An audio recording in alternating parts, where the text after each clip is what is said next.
Internal organs के study को ही क्या बोलते हैं बोलो तो एनाटॉमी। जैसे इससे पहले जो चैप्टर जो बॉटनी का पढ़े थे वो क्या था, मॉर्फोलॉजी। मॉर्फोलॉजी का मतलब क्या होता है, जब एक्सटर्नल स्ट्रक्चर का स्टडी करते हैं, और एनाटॉमी का मतलब क्या होता है, जब आप इंटरनल स्ट्रक्चर का स्टडी कर रहे होते हैं। क्लियर है चीज? तो जब आप इंटरनल स्ट्रक्चर का स्टडी करते हैं इट इज कॉल्ड एज क्या, बताइए, एनाटॉमी। तो यहाँ पर अभी हम लोग को एनाटॉमी देखना है डाइकॉट और मोनोकॉट रूट का। पहले हम लोग देखेंगे डाइकॉट का, पहले किसका देखेंगे, डाइकॉट का। तो यहाँ पे लिखता है TS of dicot root. TS, TS का मतलब क्या है यहाँ पर बता सकते हैं?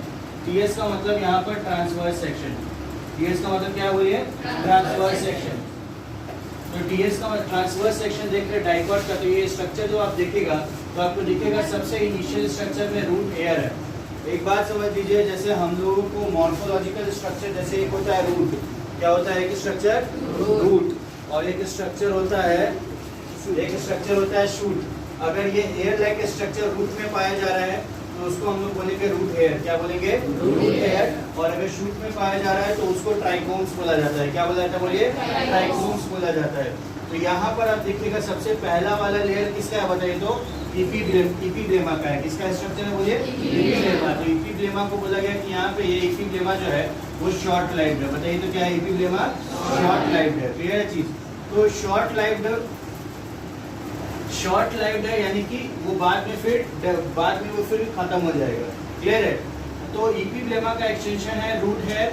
रूट हेयर का काम क्या होता है, वाटर को एब्जॉर्ब करना। रूट हेयर का काम क्या होता है बोलो, वाटर को, मिनरल्स को एब्जॉर्ब करना। अब आप देखिए यहाँ से कॉर्टेक्स स्टार्ट हुआ। तो ये स्ट्रक्चर जो आपको दिख रहा है ये किसका स्ट्रक्चर है, कॉर्टेक्स का। हम आपको कल भी बताए थे कि सिंपल टिश्यूज बना होता है पैरेन्काइमा का, कोलेनकाइमा का और स्क्लेरेन्काइमा का। तो यहाँ पे जो कॉर्टेक्स है वो होमोजीनस यानी पैरेन्काइमा, केवल किसका बना हुआ है, पैरेन्काइमा सेल्स का कॉर्टेक्स बना हुआ है। अब उसके बाद जब स्ट्रक्चर आता है तो वो स्ट्रक्चर फिर आ गया एंडोडर्मिस। क्या आ गया बोलो, एंडोडर्मिस। यानी सबसे पहले एपिडर्मिस आया, उसके बाद कॉर्टेक्स आया, उसके बाद आ गया तुम्हारा एंडोडर्मिस। एंडोडर्मिस के नीचे क्या है, पेरिसाइकल। क्या है बोलिए, पेरिसाइकल। और उसके बाद से आप देखिएगा कि इन सब जगहों पर वास्कुलर बंडल्स आ गया है। क्या आ गया है, इसी तरीके का स्ट्रक्चर कुछ कल बताए थे आपको कंसेंट्रिक टाइप का, कि किस तरीके से जाइलम और फ्लोएम अरेंज रहता है। तो जाइलम फ्लोएम देखिए एनाटॉमी में कहाँ होता है, बिल्कुल अंदर की तरफ। क्या किसकी तरफ होता है, बिल्कुल अंदर की तरफ है। तो उसके ऊपर क्या क्या स्ट्रक्चर देख लें, एपिग्लेमा देखे, रूट हेयर्स देखें, क्या क्या देखे बोलिए, रूट हेयर्स वगैरह देखे हैं। यहाँ पर जब आप रूट हेयर देखे हैं तो इसमें रूट हेयर के बाद आया एपिग्लेमा, एपिग्लेमा के बाद कॉर्टेक्स, कॉर्टेक्स के बाद एंडोडर्मिस, एंडोडर्मिस के बाद पेरिसाइकल, उसके बाद आपका जाइलम और फ्लोएम का डेवलपमेंट हुआ है। जाइलम जो वाटर का ट्रांसपोर्ट और मिनरल का ट्रांसपोर्ट करेगा, और फ्लोएम जो फूड और हार्मोन्स का ट्रांसपोर्ट करेगा। क्लियर है चीज? तो ये चीज ट्रांसपोर्टेशन की बात हो गई। लेकिन इस स्ट्रक्चर में देखिएगा पानी तो एब्जॉर्ब होता होगा ना, पानी एब्जॉर्ब होता है कि नहीं होता है? रूट्स का काम क्या है, पानी एब्जॉर्ब करना, मिनरल। यहाँ पे बहुत इंपॉर्टेंट बात बताने जा रहे हैं। तो यहाँ पर देखिए पानी दो तरीके से एब्जॉर्ब होता है। पानी कितने तरीके से एब्जॉर्ब होता है बोलिए, दो तरीके से एब्जॉर्ब होगा। तो दो तरीके से जो पानी का एब्जॉर्प्शन होता है, जिसमें सबसे पहला है एपोप्लास्टिक पाथवे। बोलो तो क्या है, एपो।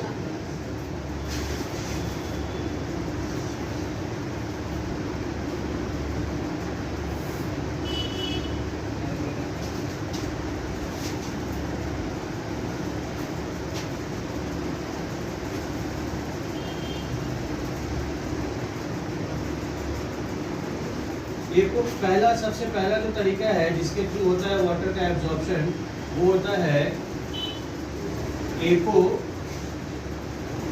प्लास्टिक पाथवे, और तरीका है वो होता है सीम प्लास्टिक। बोलो तो क्या होता है, सीम प्लास्टिक। अब यहाँ से हम लोग समझेंगे इसको कि सीम प्लास्टिक पाथवे क्या होता है। ठीक है, तो देखिए सीम प्लास्टिक पाथवे को कैसे समझेंगे, देखिए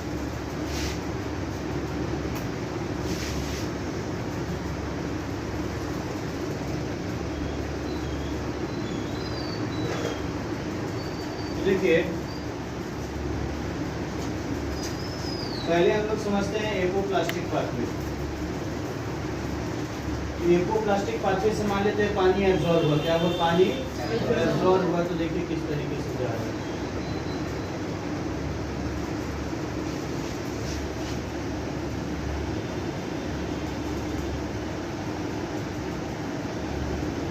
पहुंच गया जाइलम फ्लोएम तक, ठीक है।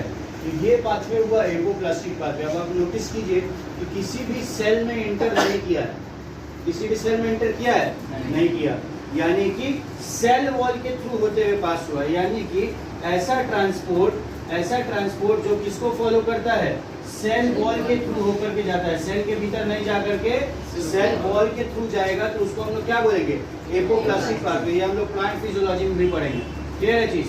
तो यहाँ पर देखिए, तो इस तरीके का मूवमेंट को हम लोग क्या बोलेंगे, एपोप्लास्टिक पाथवे। बोलो तो क्या बोलेंगे, एपोप्लास्टिक पाथवे। अब हम लोग देखते हैं सिम्प्लास्टिक पाथवे। सिम्प्लास्टिक पाथवे देखिए कैसा होगा, ठीक है, सेल्स के अंदर इंटर करते हुए जा रहे हैं, तो इस तरीके के पाथवे को क्या बोलेंगे, बोलिए सिम्प्लास्टिक पाथवे। क्या बोलेंगे, सिम्प्लास्टिक पाथवे। समझ आ रहा है। तो ये आप देख लीजिए। अच्छा, यहाँ पे जा क्यों रहा है, कोई बता सकता है। यहाँ पे पानी कॉर्टेक्स के थ्रू जहाँ तक कहाँ पहुँचा है, जाइलम फ्लोएम के पास पहुँचा है, तभी यहाँ जाएगा तब ना। अब जाइलम इसको लेकर के ऊपर जाएगा, और कैसे जाएगा बता ही चुके हैं, एक फोर्स के थ्रू, एक पुल के थ्रू, जिसको ट्रांसपिरेशनल पुल कहते हैं। क्या कहते हैं, तो ये चीज समझ में आया कैसे होगा। हाँ, ये येलो वाला लाइन किसको डिनोट कर रहा है, येलो वाला लाइन किसको डिनोट कर रहा है, बताइए तो, एपोप्लास्टिक पाथवे को। और रेड वाला किसको डिनोट कर रहा है, सिम्प्लास्टिक पाथवे। जिसमें एपोप्लास्टिक पाथवे बताता है कि सेल वॉल के थ्रू चीजें मूव करती हैं, और सिम्प्लास्टिक पाथवे आपको बताएगा कि कैसे सेल के अंदर थ्रू जाता है। अच्छा, या इस तरीके का ये जो है ना एक कनेक्शन बनाता है, जो सिम्प्लास्टिक पाथवे होता है। सिम्प्लास्टिक पाथवे जो है,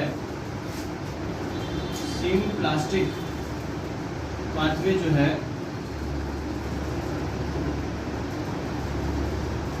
तो सिम्प्लास्टिक पाथवे में एक होता है कनेक्शन जिसको बोलते हैं प्लाज्मोडेस्मल कनेक्शन। जो लोग पढ़े होंगे सेल बायोलॉजी उनको पता होगा। प्लाज्मोडेस्मल कनेक्शन का मतलब होता है कि एक सेल का कनेक्शन दूसरे सेल के साथ। जैसे मान लेते हैं यहाँ कोई सेल है, यहाँ पे थोड़ा सा होल बना हुआ, फिर यहाँ पे एक सेल है, इन दोनों के बीच में कनेक्शन बन गया, चीज़ों का आदान प्रदान हो रहा है। और मान लेते हैं इसमें सेल दूर नहीं है, नज़दीक, सेल दूर नहीं क्या है, बोलिए नज़दीक है, तो इस तरीके का हम बना दिए। तो जब इस दोनों में आदान प्रदान होगा चीज़ों का, तो एक कनेक्शन बनेगा। इसी कनेक्शन को हम लोग प्लाज्मोडेस्मल कनेक्शन कहेंगे। वही प्लाज्मोडेस्मल कनेक्शन हम लोग को सिम्प्लास्टिक पाथवे में देखने को मिलता है, ठीक है। समझ में आया ये चीज़। वो इसमें कुछ चीज़ें और कॉम्प्लेक्स है कि यहाँ जो एंडोडर्मिस है ना, एंडोडर्मिस के पास एक स्ट्रक्चर होता है जो पानी को रोकता है, उसका नाम होता है कैस्पेरियन स्ट्रिप। आप लोग एनसीईआरटी में प्लांट फिजियोलॉजी निकाल करके देखिएगा ना, तब आप लोग को दिखेगा कि कैस्पेरियन स्ट्रिप एंडोडर्मिस है। एग्जाम पॉइंट ऑफ व्यू से पूछ सकता है कि कैस्पेरियन स्ट्रिप कहाँ प्रेजेंट होता है, तो कैस्पेरियन स्ट्रिप प्रेजेंट होगा कहाँ, बोलो एंडोडर्मिस में। क्लियर है। खैर इस पर अभी दिमाग नहीं लगाओ, ये तुम लोग समझ गए ना, एनाटॉमी समझ गए और एपोप्लास्टिक और सिम्प्लास्टिक पाथवे समझ गए। अब इसमें देखो यहाँ पर कि जिस तरीके से डाइकॉट का है उसी तरीके से लगभग मोनोकॉट का भी डायग्राम तुमको दिख रहा होगा। जैसे डाइकॉट का डायग्राम है उसी तरीके से मोनोकॉट का डायग्राम है। अब ये इसका भी अपना ट्रांसवर्स सेक्शन है। अब यहाँ पर देखो इपीब्लेमा है, ये जनरली परसिस्टेंट रहेगा। जैसे फर्क क्या था, डाइकॉट में लिखा हुआ था क्या, शॉर्ट लाइफ, क्या लिखा हुआ था, शॉर्ट लाइफ। यहाँ पर शॉर्ट लाइफ होगा नहीं, जनरली परसिस्टेंट, यानी ऑल थ्रू द लाइफ लगभग ये जीवित रहेगा। क्लियर है चीज। तो ये परसिस्टेंट रहा, समझ आ गया। सबसे पहला फर्क तो यहीं से दिख रहा है, ठीक है। दूसरा क्या कहता है, अब यहाँ पर कॉर्टेक्स आ गया। कॉर्टेक्स जो है यहाँ पर पैरेन्काइमा का नहीं बना हुआ है। क्लियर है चीज। तो याद रखेंगे वो पैरेन्काइमेटस है। यहाँ पर एंडोडर्मिस है, एंडोडर्मिस थिन वॉल्ड है। एंडोडर्मिस क्या है बोलो, थिन वॉल्ड। और तुम अगर यहाँ देखोगे तो एंडोडर्मिस यहाँ पर कैसा है बताओ, यहाँ पे कॉम्पैरेटिवली नॉर्मल है, लेकिन इधर देखिएगा तो एंडोडर्मिस आपका थिन वॉल्ड है। उसके बाद यहाँ पर पेरीसाइकिल का डेवलपमेंट हुआ। पेरीसाइकिल के बाद क्या आया, पेरीसाइकिल के बाद फ्लोएम के बाद जाइलम। आमतौर पे हम लोग देखते हैं इस तरीके का रेडियल अरेंजमेंट, जिसमें ऊपर में फ्लोएम है और नीचे में जाइलम है, ठीक है। और अगर ये मैच्योर टिश्यू हुआ तो टिश्यू मैच्योर होने पे वास्कुलर कैम्बियम का भी डेवलपमेंट होता है कि नहीं होता है, डाइकॉट में। लेकिन इसमें डाइकॉट में यहाँ पे डेवलपमेंट अभी नहीं होगा। क्लियर है चीज। तो यहाँ पे ऊपर में फ्लोएम है और नीचे में क्या है बोलिए, जाइलम है, ठीक है। फ्लोएम और जाइलम के बीच में ही ना प्रेजेंट होता है वास्कुलर कैम्बियम। वास्कुलर कैम्बियम का कल का क्या काम बताए थे कि उसका काम होता है चौड़ाई बढ़ाना, गिर्थ बढ़ाना, क्योंकि मान लीजिए कोई ऐसा स्ट्रक्चर है ऐसे करके ग्रो करेगा तो वो चौड़ाई ही ना बढ़ाएगा। तो वास्कुलर कैम्बियम भी उसी तरीके से चौड़ाई बढ़ाने का काम करता है। इसमें भी सेम तरीके से तुम बना सकते हो। ये स्ट्रक्चर आ गया तो ये हो गया सिम्प्लास्टिक, और अगर बिना सेल में एंटर किए हुए अगर आता है तो इसको क्या बोलोगे? बोलो बोलो। इसको एपोप्लास्टिक पाथवे समझ आ रहा है? इस तरीके से यहाँ पर भी होगा। काम क्या है? जाइलम फ्लोएम तक पहुँचा दीजिए, जाइलम फ्लोएम तक पहुँचा दीजिए, और पहुँचाने के बाद उसके एनाटॉमी को समझ लिए, पता चल जाएगा पानी किस तरीके से जाएगा नहीं जाएगा। समझ आ गया? लगभग स्ट्रक्चर सेम है कि नहीं? लगभग स्ट्रक्चर सेम है, माइन्यूट डिफरेंस है। समझ आ रहा है ये चीज़? यानी वास्कुलर बेड बंडल्स के अरेंजमेंट का डिफरेंस दिख रहा है, फिर इंट्रोडर्मिस का डिफरेंस दिखा, कॉर्टेक्स का दिखा, और सबसे बड़ी बात यहाँ पर दिखा कि इपिब्लेमा यहाँ पर शॉर्ट लाइफ है और यहाँ पर परसिस्टेंट है, यहाँ परसिस्टेंट है और ऊपर में शॉर्ट लाइफ। क्लियर हो गया चीज़? क्लियर है? यही